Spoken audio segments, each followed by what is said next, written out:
X5 news at 5। Bulletin में सबसे पहले बात 3 राज्यों बिहार, मध्य प्रदेश और गुजरात की विधानसभा सीटों पर हुए उपचुनाव की, जिनके नतीजे करीब करीब साफ हो गए हैं। बिहार की बांकीपुर सीट पर जन स्वराज के संस्थापक प्रशांत किशोर ने निर्णायक बढ़त बना ली है। भाजपा उम्मीदवार नीरज कुमार उनसे काफी पीछे हैं। आपको बता दें कि बांकीपुर सीट भाजपा की परंपरागत सीट मानी जाती है, जहां से मौजूदा भाजपा अध्यक्ष नितिन नवीन लगातार 5 बार विधायक रह चुके हैं।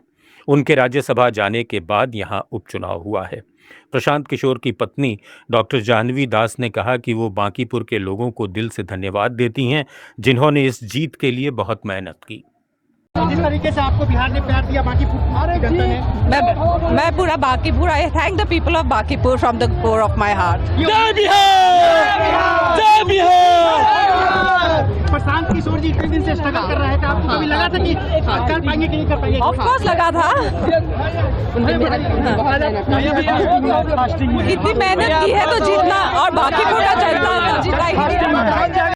वहीं मध्य प्रदेश की दतिया सीट पर कांग्रेस उम्मीदवार घनश्याम सिंह भी काफी आगे चल रहे हैं। भाजपा ने यहां पूर्व मंत्री और वरिष्ठ नेता नरोत्तम मिश्रा की जगह नए नवेले आशुतोष तिवारी को मैदान में उतारा, जिसका फायदा कांग्रेस को मिलता नजर आ रहा है। मैं तैयार हूँ, आप आइए, खिलाएंगे। जीतू पटवारी जी भी परसों आ रहे हैं। किस तरह की खुशी और जश्न मनाएंगे आप आज? मिठाई बटेगी, मिठाई खिलाएंगे। लोगों ने और बाकी जनता क्या कैसे मनाएगी, ये कार्यकर्ता कैसे मनाएंगे पता नहीं। दूसरी ओर गुजरात की मंजलपुर सीट पर भाजपा उम्मीदवार सत्येंद्र भाई पटेल ने बड़ी जीत दर्ज की है। उन्होंने कांग्रेस प्रत्याशी को 30,000 से ज्यादा वोटों के अंतर से हराया। संसद के मानसून सत्र में सोमवार को भी हंगामा जारी रहा। राम मंदिर चढ़ावा चोरी और नीट पेपर लीक मामले को लेकर विपक्षी सांसदों के प्रदर्शन के कारण लोकसभा की कार्यवाही मंगलवार तक के लिए स्थगित कर दी गई। विपक्षी सदस्यों ने नीट विरोधी छात्रों पर हुई पुलिस कार्रवाई को लेकर गृहमंत्री अमित शाह के सदन में आकर जवाब देने की मांग की और जमकर नारेबाजी की। इस बीच हंगामे के बीच लोकसभा ने सुप्रीम कोर्ट में जजों की संख्या बढ़ाने वाला बिल पास कर दिया। इस बिल के तहत मुख्य न्यायाधीश समेत सुप्रीम कोर्ट में जजों की संख्या 34 से बढ़ाकर 38 करने का प्रावधान है।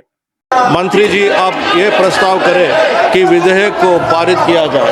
सभापति महोदय, मैं आपकी अनुमति से प्रस्ताव करता हूं कि विधेयक को पारित किया जाए।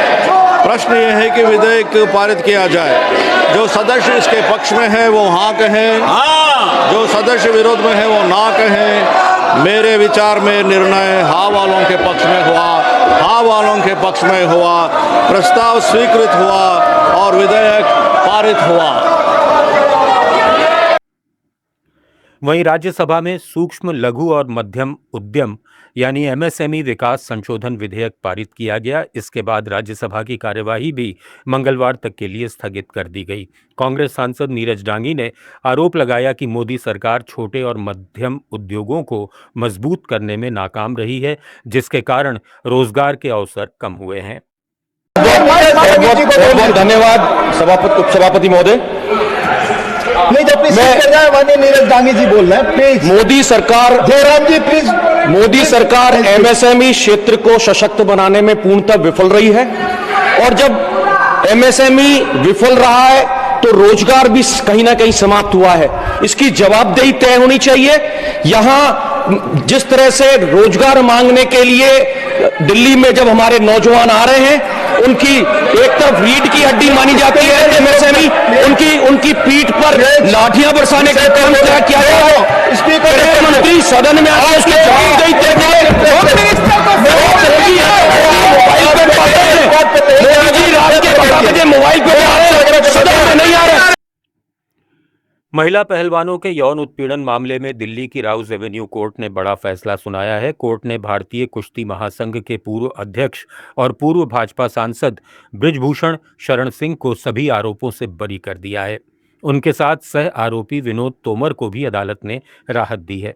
बता दें कि ये मामला 2023 में उस समय चर्चा में आया था, जब कई महिला पहलवानों ने यौन उत्पीड़न के आरोप लगाते हुए जंतर मंतर पर प्रदर्शन किया था। बृजभूषण शरण सिंह ने कहा कि न्यायपालिका के फैसले से उन्हें राहत मिली है और झूठे आरोपों के खिलाफ लोगों को डरने के बजाय लड़ना चाहिए। न्यूज़ एट 5 में फिलहाल इतना ही। बने रहिए लेट्स माइक के साथ।